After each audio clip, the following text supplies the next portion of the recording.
Surf's up, way up, speaking of monsters. Monster waves. Some up to 50 feet high for 24 of the best surfer dudes on Earth who competed in the Mavericks International Surf Competition in Northern California.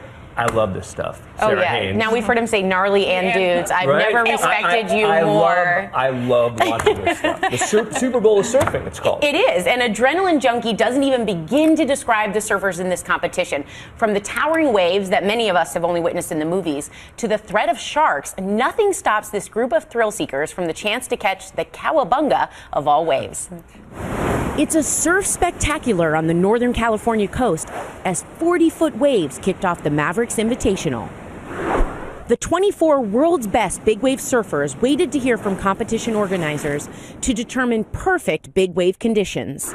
With a 48-hour notice, the men who ride mountains descended upon Pillar Point in hopes to catch the ride of their lives. Is any wave too big?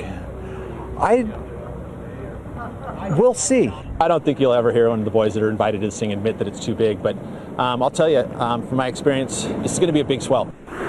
Bigger is better here at the Mavericks Invitational as surfers ride, glide, and slide to survive Mother Nature's saltwater sweep. Judges take into account the quality and drop of the wave and how the surfer performs.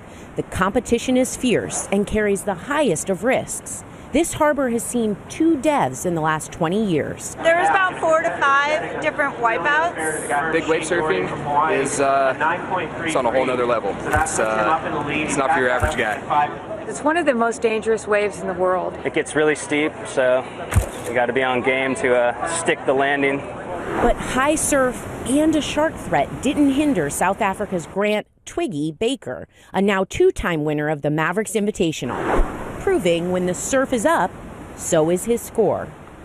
And just watching this video, you see the odds of course, in a day of surfing, you may miss a wave.